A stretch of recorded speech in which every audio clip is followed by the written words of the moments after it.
Here we go. Hello. Welcome to She's the Phoenix podcast with Natasha Lynn. I am your host, Natasha Lynn. Hi guys. This is episode 5. I'm really excited because I'm starting to get a little more comfortable with the idea of talking to everyone and recording myself. So, I hope that my little rant didn't scare you off last week. I feel like it's just something that really needs to be spoken about, and I'm really glad that we got to have a moment to kind of just riff on the your story too topic. I definitely think that we will come back around to that and go much deeper into it. So thank you for listening and staying and downloading and all the good things.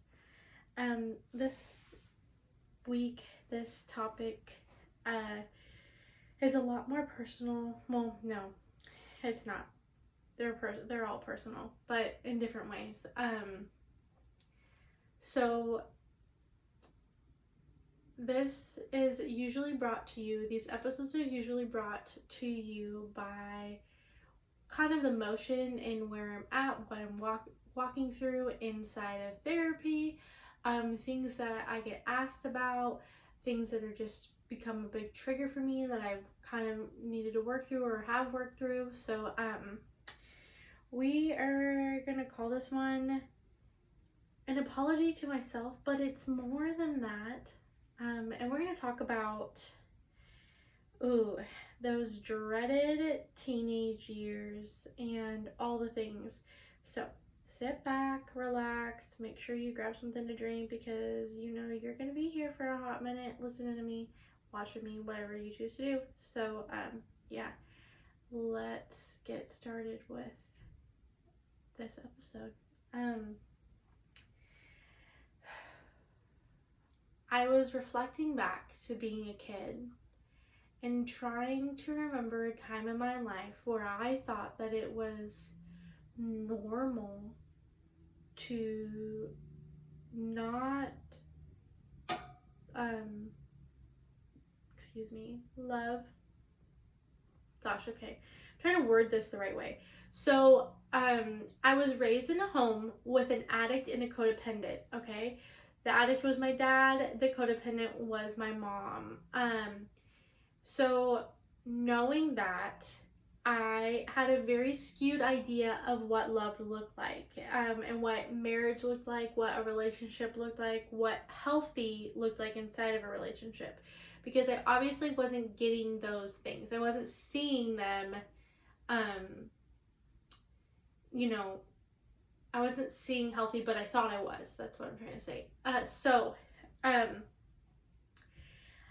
And I don't think that like it was totally just like horrible or like there was no healthy parts of the relationship or anything like that. And I will say one thing about my parents is that they would never give up on their marriage, and they were always, when my dad was in a good spot, he was always willing to see his faults and always try to work through them and be a better man. And my mom was always trying to do anything that she could to make her marriage stronger, to make herself stronger, to heal, to empower herself, to empower them as a couple. I watched my mom do a lot of different self-help and, groups with women and just different things to try to heal her and also keep their marriage strong. And by doing that, like, I believe that it gave me some good things, and then it also gave me some not great things. So, like, as a kid, I saw, like, that you had to try really hard. Like, that was normal, okay? It was normal to have to work so hard to make your relationship work. And, let's see, what else? Okay. Then there's like that fighting was normal, that leaving when you're arguing was normal, that not coming to an understanding or a solution for days at a time was normal. Um, Drug use wasn't normalized inside my home, but loving an addict and always forgiving and trying to make it comfortable for them when they came back became normal. And I want to tread really lightly when I talk about this stuff because I have very strong views and opinions on loving an addict and walking through um, having addiction in the home and it not being your addiction and stuff like that. But this isn't what that podcast is about. So, listen, my loves. When you're raised by an addict and a codependent, you learn fucked up views, okay? So, you learn things like that relationships seem normal. So, I saw what my mom did, and then I thought, okay, well, like if I meet a guy and he's struggling, then it doesn't say, and you have to remember, I'm at this point where I'm thinking about boyfriends. I'm 14, 15 years old, thinking it's okay. My very first real boyfriend's gonna be, it's okay to love an addict. And I don't want that to sound bad. But at 14 years old, I had no business loving an addict or dating one. I was 14 or 15 or 16 or 17. I was a child still, trying to figure out how to love myself because I did not know how to love myself. I looked for it outside of myself. I saw a lot of the self-worth came from somebody else's opinion or somebody else's just somebody else. It wasn't from myself. So I already was struggling with self-worth and self-love, then looked for a troublemaker, we'll say, for a boyfriend. Because boys that followed the rules were boring. Because my dad broke the rules. My dad was not, he wasn't the quarterback, and he wasn't, playing. He just wasn't playing sports, and he wasn't involved in school, and he wasn't doing all those things. He was kind of, he was the kid who got in trouble. He was the kid who got away with it. He was the guy who rode wheelies down the street and flipped off people and told them to, fuck off with their opinions about having his daughter on the back of the bike and doing wheelies down the road. So, I hate using labels and words, but safe and normal were not necessarily things I was looking for inside of a boyfriend. Or any relationship. Okay? I was codependent on my girlfriends to next level codependency because I just didn't want to be alone and I felt alone all the time. So I just wanted anybody that would spend time around me. And if they would stay with me and they basically would live with me, or I go there, we would just always be together. Then that helped, made me feel loved. And my parents never said, oh, you're so unlovable, or oh, you're not worthy of anything, or they never said those words to me. They told me I was important. They told me I was loved, right? But what they showed was not that, and what they showed about love was not that. And there were times where I was told things that were completely devastating to my mental health, to my nervous system, to the way that I viewed myself, to the way that I understood the world to view me, the way that I showed up with value in the world because of those things. And that went into my relationships. And so my first relationship, I had boyfriends when I was in middle school. My very first fight was with a boyfriend in middle school, and it wasn't really a fight. Here's what happened. There was a rumor spread about me sleeping with this young man. I was in 8th grade. I was very embarrassed. I was so embarrassed. I had a teacher take me out of class to ask me if I was okay, because they knew that my home life was not always the best, and they were concerned about me having unprotected sex. And I was so in shock, and not, I mean, I was embarrassed, but it wasn't like humiliating from that teacher. That teacher had a relationship with me where it was, I suppose you'd say, more appropriate for them to take me out of class and talk to me about it and have me sit with my guidance counselor and talk about it, because my teachers and my counselors were very involved in my life. As much as they could be, they tried to be involved in my day-to-day at school, to be support. So by the end of the day, everybody knows all this information, and I am so livid and so embarrassed. I decide to myself, I'm gonna slap this boy that's supposed to be my boyfriend, this cool, edgy boy who came from a different school, and he's been kicked out of schools before, and the girls all think he's so cute, but he's my boyfriend. But now my boyfriend is telling everybody that I'm sleeping with him, and I am not. And he was not treating me very nice. He was not treating me like a boyfriend should. And so it was the end of the day, and I went to walk up to him. I went to slap him, and guess what? Girlfriend, boyfriend, y'all. I have no idea what I was doing, because I had no idea. I'd never swung at anybody before in my life. And I learned my lesson very quickly that day. There's a few things I learned. 1, don't hesitate. 2, not all males will take a hit and not hit you back. And that was the day I learned that a guy will put his hands on you. And I swung, he saw, he caught it, he hit me and knocked me to the ground, and he kicked the crap out of me, swung on me.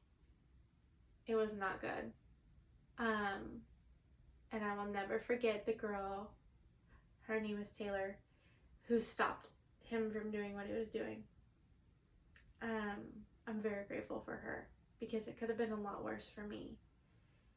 Nobody else stopped it. Nobody else looked away either, you know?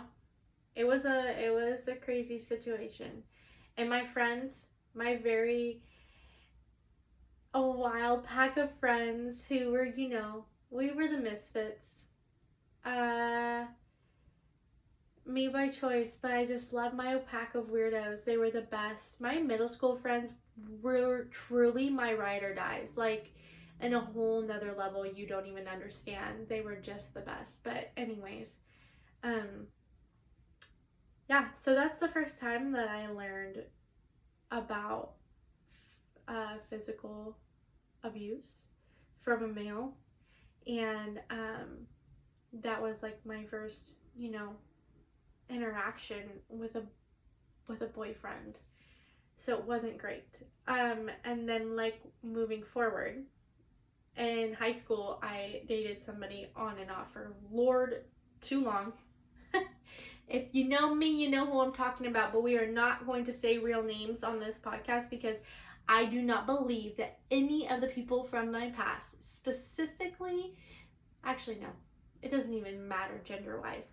I'm truly going to probably avoid saying anybody's name and using a different name. If you know, you know. If you were that person, then you know too. But here's the thing. It's not about you. It's about me, okay? And that's why I'm not saying it. You don't deserve the recognition going forward, and it's just not something that needs to be said for my brain. So, But okay, we're gonna move through this as quickly as I possibly can. These relationships that I were in that basically taught me that I was just as unlovable as I believed I was from my family dynamic. Dating somebody on and off for, 3 years that cheated on me, that used drugs, that went to treatment 3 months into us dating. I was a sophomore and he was a senior. And it was not very long into our relationship that he was going to treatment. And here is the next thing. My parents, it's okay, honey. We will take you to see him. It will not be that long that he's gone. There was no concern about the fact that he was an addict, that he was to a point where the system saw that he needed to go to treatment. And I was 15 years old. And that was my boyfriend. That boy taught me a lot about myself. I still am learning lessons from that situation. I learned how to be cold. I learned how to turn off emotion. I learned a lot of really poor traits and coping mechanisms that were terrible. And I learned how to build a lot of walls. And I expected the worst out of people after that. The trust was not really much there. So there's a lot going into that relationship, so much more than I'm just like sharing. I mean, it wasn't just like sleeping with random girls, it was sleeping with my friends. It was I truly trusted all of these people, and it was using drugs behind my back altogether. There was living with me when I was 15, 16 years old. It was me helping him calm down and get clean over and over. It was me helping him not stay clean, not realizing what I was doing. It was his family hated me, blamed me for things that I had no control over and were an issue of his before I even came into his life. I lost my virginity to him. So yeah, I was a little bit destroyed by this guy. And what it taught me was that, well, it taught me a lot of things, like I said, but it taught me how to not be even more unsafe to love. Okay?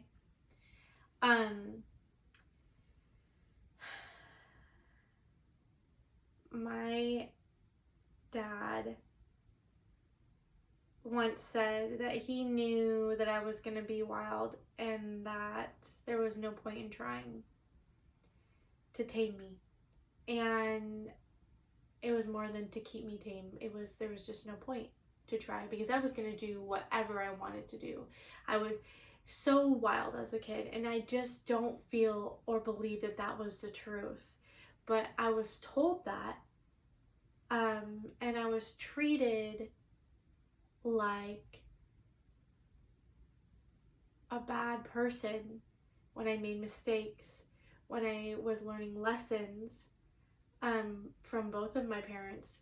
And then it turned around into me reacting and acting out and drinking and obviously partying, because I was drinking and being wild and not caring about my relationships and not really dating, but more just talking or seeing or doing whatever I was doing with guys, because I didn't see the value in myself anymore, and I felt like my parents didn't see the value in me, and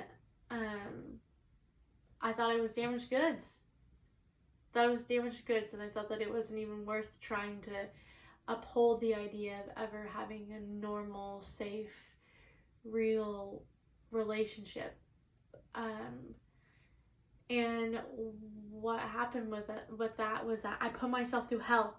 Okay, uh, I I spent a year of my life when I was like 18 years old, 19, 18, I don't know, somewhere in there.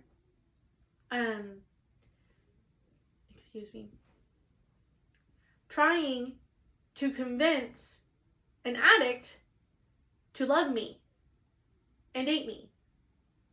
And when I finally did it, guess what he did? He didn't stay clean. So he used drugs. He cheated on me.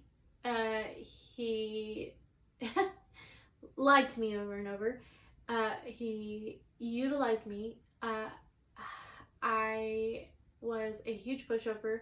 I put money on his books. I gave him money.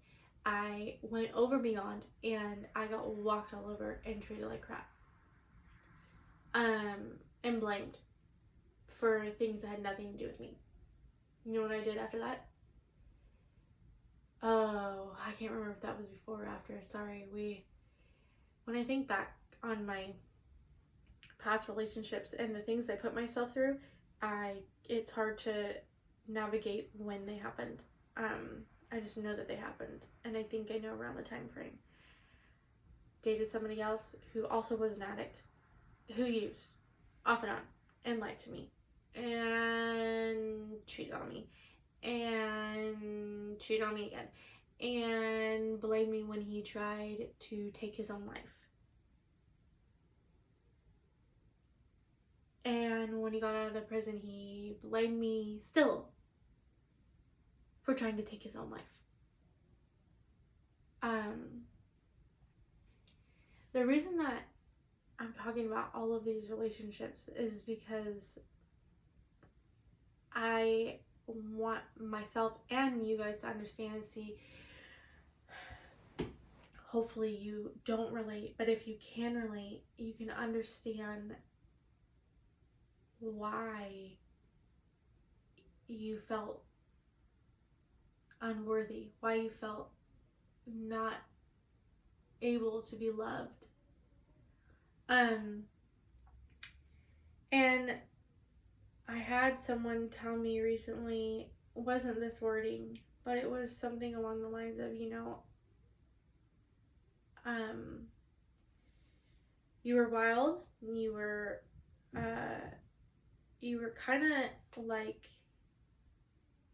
not worth the time, but it wasn't really not worth the time. It was basically untrustworthy, unsafe, not someone worthy of love, because I would have just ruined it and I would have just broke anybody in my path. And I find it completely unfair that so many, when I was young, were willing to put that label on me, that I was just reckless and that I was, a lost cause, that I was unable to reciprocate love if it had been shown to me in a healthy manner. And maybe it would have been hard for me, but maybe it would have saved me from a lot of different things to actually see what true love and compassion was like at a young age, and not having to wait until I was in my 20s to understand that. To understand that my self-worth was in myself, not from other people. We spend so much of our lives looking for the approval through everybody else's eyes and opinions when none of it matters from them. Who cares what Aunt Susan or, Tom, whoever on the internet has to say about your freaking life? or who you are. I mean, are they, or anything about you? Are they the ones? We spend so much time focusing on how we can make the world love us, how we can be accepted by everybody else, that we don't even realize that we don't accept ourselves, that we don't love ourselves. And a lot of this comes from childhood, from bad relationships, from not understanding how to have a relationship as a teenager, from not having good relationships with our parents, from our parents showing us bad relationships by being in one themselves with each other, by not showing up in ways that they should have, by not showing me that you sit down and you talk it out and you don't scream and you don't throw things and you don't throw the fucking garbage across the kitchen and storm out the house every time you're angry. That you don't blame everybody around you because you don't know how to handle it. Because you're enraged, because you feel an emotion that you don't know how to express other than to smash things.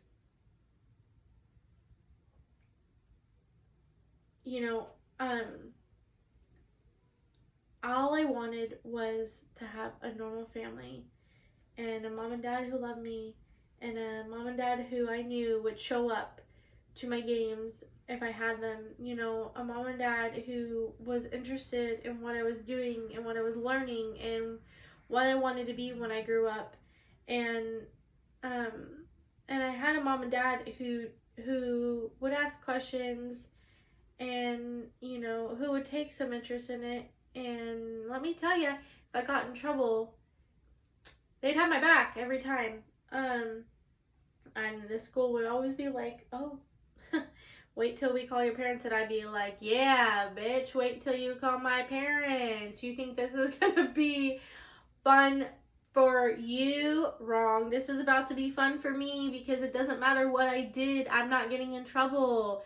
And in a way that actually just taught me poor values in myself, poor respect for others, poor respect for myself, not holding a standard to what was acceptable, not acceptable. And instead of punishing me for it or taught that neither one happened. A conversation wasn't had and a punishment wasn't had. And it wasn't followed through on, okay? If a conversation happened, it wasn't being mirrored, If my parents were telling me to do one thing, they were not mirroring it themselves unless it was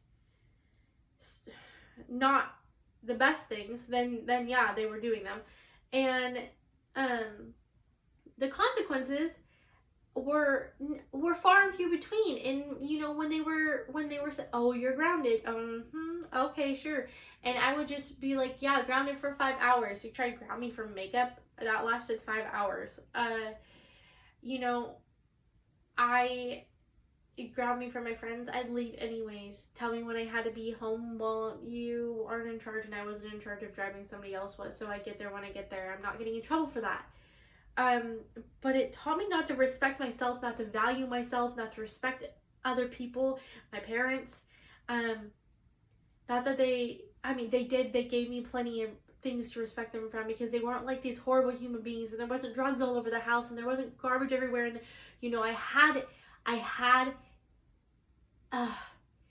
I hate saying it like this because it was not like it was just because I had a well-kept home doesn't mean that I lived in a safe home or that I lived in a safe place where I was getting the love and the need, the necessary things, like my needs met, because that wasn't happening. I was trying to make sure that my needs were being kind of fulfilled by myself and also that my brother was getting his needs met and that he wasn't realizing everything that was going on, and I trying to shield him from everything that was going on and trying to make sure that life seemed normal for him and trying to make sure that somebody was there for him and trying to make sure that he knew that I would be there and trying to be a parent when I didn't even know how to be a fucking kid. I didn't know how to be a kid. I didn't know how to be a parent. I know how to do any of it. But I was just winging it, trying to be one. All while hating myself. All while thinking that I was unworthy, knowing that everybody around me thought that I was unworthy too. Well, they told me that I was worthy. But then turning around and treating me like I wasn't, or backtracking in their words and telling me horrible things like you're going to hell for having sex, or you're breaking your relationship with Jesus, or your body is the most important thing that you have and you're just tossing it away. And or how about, like, I what's the term? I don't know. I my my dad told me that I wasn't, not like I wasn't his in DNA. Like, God, what is that term? He got so mad at me one time for using the computer to do schoolwork. He told me, like, I'm disowning you. That's what it is. I'm disowning you. And I never really understood what I did that was so wrong that I needed to be yelled at those things. I did the same things that other kids did, I made the same mistakes. Sometimes a lot less mistakes than other kids did. And I was trying to make them proud by being in these relationships that were just like theirs, so that I could be just like my mom and save somebody. And all this time somebody needed to fucking save me, and I get it, like, I'm an adult now and it's my turn to save myself, and that's what I'm doing. But, like, as a kid, it wasn't my responsibility to save myself or to tell myself that I was worthy. I mean, yeah, but when you're 12, 13, 14 years old, a little goes a long way when your parents tell you that you're worth something. And it wasn't like they were terrible all the time, like, I sometimes it's so hard because I had a mom that was there. She would show up, she would answer the phone. She didn't use drugs, or she did drink, but it wasn't like super bad or anything. And she was always there. She'd always show up. She might be like 5 or 10 minutes late because that was about normal for her, but she'd always be there. But, like,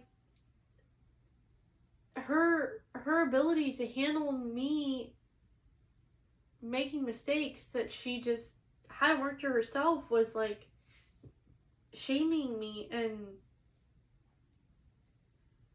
making me feel unworthy of love, of anything good. And I can tell my parents now, well, my mom, because my dad's dead. I mean, I can still tell him, but who knows if he hears me or not, and if it really matters at this point. But, with my mom, I can tell her all the things, and I can try and communicate what hurt me. But she has to be willing to hear me too. And not that she's not, but she has her own shit that she's working through too, And now it's like it's on me to heal all of these broken childhood wounds that really weren't my fault in the first place. And I just want to tell myself that I'm sorry. I wanted to just give you permission to tell yourself that you're sorry. And that it's okay that you didn't show up for yourself as a kid, the way you needed. And more than that, I'm sorry that you didn't have adults show up for you the way that you needed as a kid. I sure as hell didn't. Not all the time, not in the moments when it really mattered, those moments seem to be the ones where I got the least amount of support when I really fucking needed it. And I guess, I could have still chosen to do the right thing, or to not drink, or to not party, or to not medicate how I chose to medicate, which was not with drugs, it was with attention and other things. But when somebody gave me attention, I knew that for a moment, I felt like I was worth something, that I had value, that I wasn't the bottom of the fucking barrel. I wasn't the last choice. Somebody wanted me and saw me.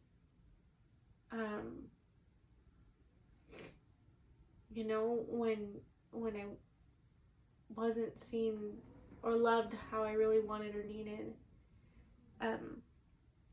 inside my home all the time. And this isn't like, oh, my parents are fucking terrible and they suck and they didn't love me and they were so mean and they were abusive and blah blah blah blah blah. Like, they didn't physically harm me, okay? And I know my mom and my dad loved me. Like, I know that. But were they healthy parents? No. Did they show me a lot of fucked up shit? Yeah. Did they guide me through how to not do that? No. Did they lead the way for me to do it also? Yes. Did they support me with making choices similar to theirs? Half yes, half no. Being in a relationship that mirrored theirs? Absolutely. They took a fond liking to anybody who was trying to be in recovery and better themselves. And we're always so forgiving when they messed up. But they didn't see the effect and the pain and the hurt and the trauma that it was causing their daughter. Instead, we were going around saying things like, yeah, well, she's wild and she's kind of a lost cause, and I'd be careful because she's a wild one. She probably won't, stick around.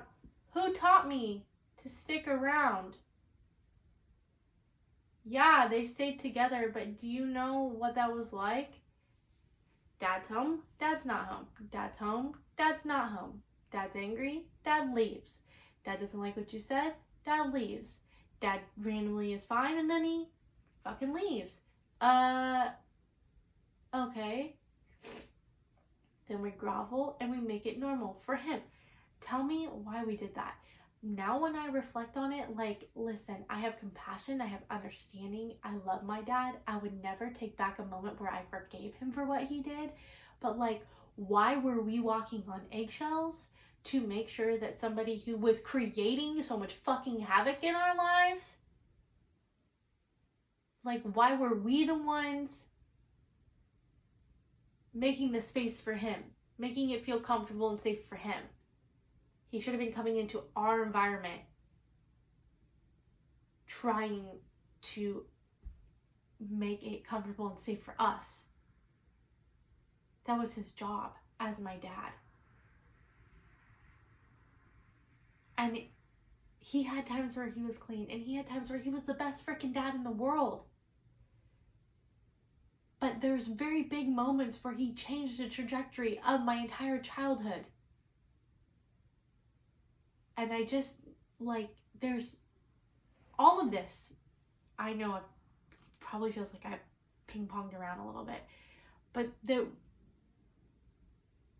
marriage that I witnessed, the relationship that I witnessed between my parents created the situations where I got into the relationships that I got into, and the idea and the worthiness that I did not have, and the self-love and the self-appreciation that I did not have, are a direct result of the things that were lacked as my parents moved forward in their relationship and did not do for me. They did not follow through in those aspects that they should have, 100%. It might have been like 60 or 70%, but it wasn't 100%. And I get it. Parents are supposed to parent, but that is not parenting.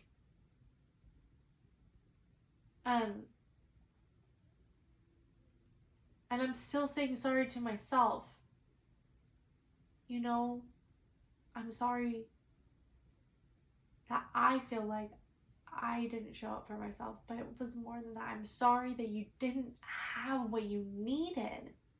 And I think that this is something that we all have a space in our lives that we can say that about. Say the apology that you needed to hear from somebody else to yourself. I'm sorry that you did not get what you needed when you were a kid. And it wasn't your responsibility to figure it out.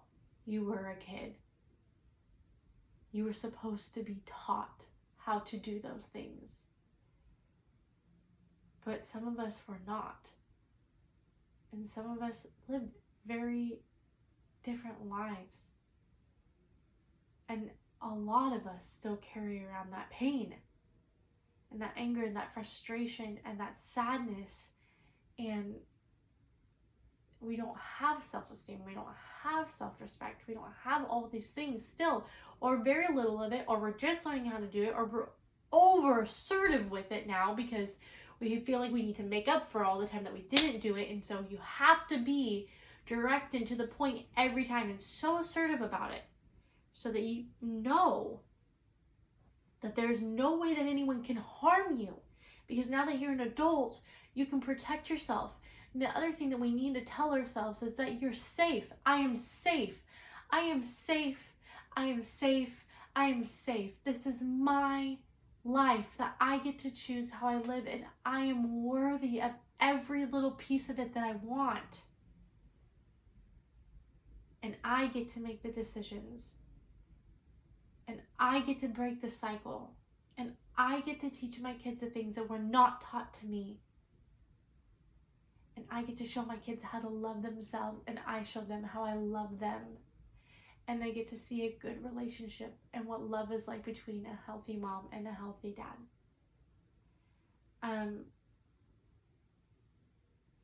I get to be the cycle breaker for my kids in this way too. But it all starts with me apologizing to me. It all starts with you apologizing to you. It's you reflecting back and accepting every single one of those bad relationships, every single one of those bad choice moments, every single moment that you look back and, oh, if I would have done this different, if I would have not stayed, if I would have not dated, it doesn't matter because it already happened. And it's okay to accept it and apologize to yourself. It's okay to say, I'm sorry that we had to go through that. But I'm so grateful that we're here now. I'm sorry that you had to learn that lesson. I'm sorry that we had to learn that lesson so painfully. But here we are now. And look at what we've learned and look at what we've done with the pain. And if you're struggling to learn and to do something positive with the pain, that's okay. All of us adults are still here trying to figure out how to heal the broken child in us while being an adult. But we never even had the chance to be a normal, fun-loving child to move through that phase and move through being a teenager and an adult and coming into it with an understanding and the ability to do it. And that's okay. It's okay to not have it all figured out. It's okay to be lost. It's okay to still be working through the things from your childhood that did not work, that did not serve you, that taught you bad things, that taught you not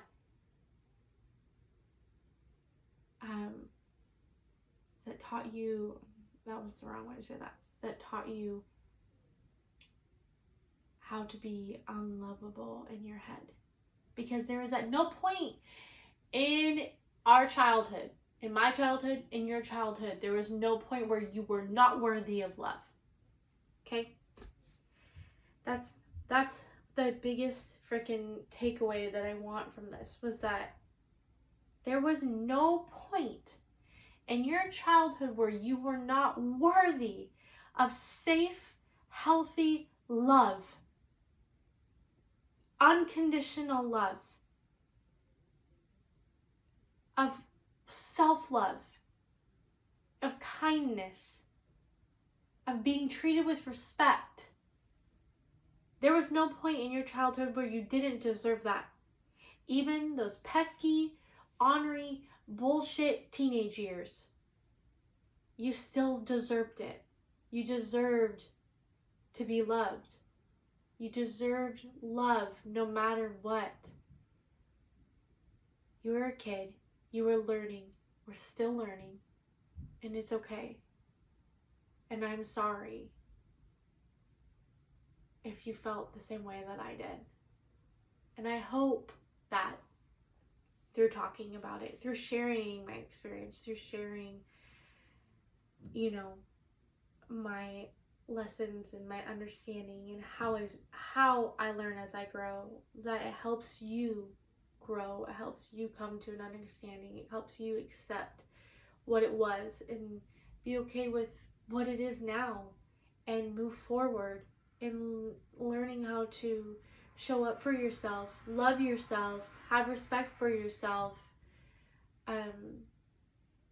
just all of the things that you feel like you deserved and you didn't get, as a kid. You deserved them all. You deserved a mom and dad who cared. You deserved to have healthy relationships. You deserve to date the quarterback if that's what you wanted to do. And that isn't saying that the quarterback didn't go home to an alcoholic dad or an alcoholic mom or an addict in the home or a missing parent, or they didn't have a perfect life. And I don't think that anybody had a perfect life, but it just meant that you were worthy of love without strings attached. You are worthy of hearing that you are lovable, that you are loved, that you are cared for, that you are deserving. And I am incredibly sorry that we had to experience that.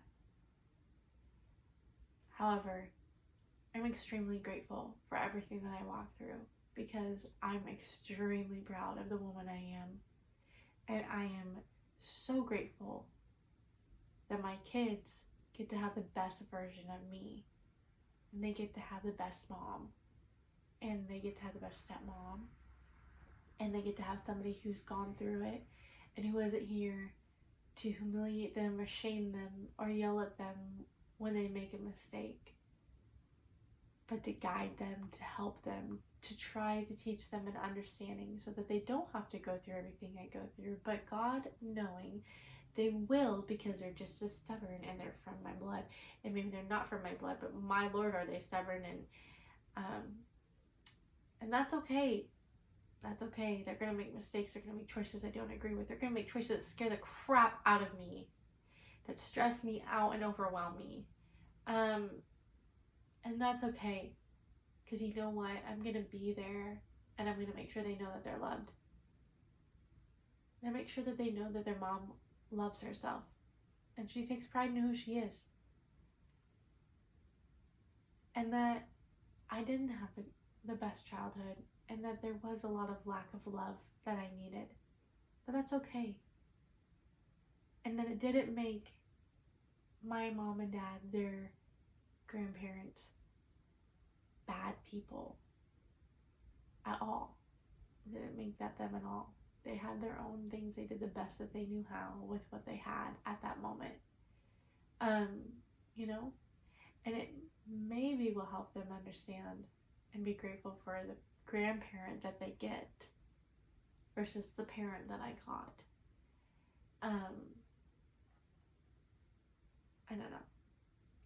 I just felt like I needed to apologize to myself, and I also felt like I needed to let everybody know, that there was a lot of trauma that happened to me as a kid, and that doesn't even really touch the surface of trauma in my childhood. But self-love is self-love, okay? You can't get it from anywhere else. You can look all the live long day for love, but if you don't love yourself and you don't know how to love yourself, you need to learn how to. You need to start doing the small things where it counts. Because if you don't love yourself, how is anybody else supposed to know how to love you if you don't know how to love you? You know? How can you tell somebody, this is how I want to be loved, but you don't even reciprocate that feeling for yourself? We're all here on a lifelong journey of self-love, baby. So, okay. I think that wraps it up, guys. I hope that we didn't ping pong too much. I hope that this made sense. I hope that this resonated with somebody, or it makes you think of somebody that maybe just needs to hear a little bit of an apology to themselves, that can relate, that needs to just know that they're not the only one, that it's okay to not know, that we're not supposed to have it all figured out as an adult, that the self-love journey never ends, you know, all of those things. If you can relate, or you know somebody that can relate, please, please, please share this podcast with anybody. Share it on your social media, send it to them in a text, tell them about it. Please just get the word out. Let them know that there's a girl out here that's trying to help people heal. Through sharing my life, sharing my experience, sharing what I know, and just being real and authentic with you guys. That's all I know how to do. So thank you. I love doing this. I appreciate every part of this. I truly can't believe that sometimes I finally still, I'm still in that phase of, you're actually doing this. Because if you didn't know, I had podcast equipment for over a year before I started. But anyways, yeah. Okay. I love you guys. This is She's a Phoenix with Natasha Lynn. I'll see you next week.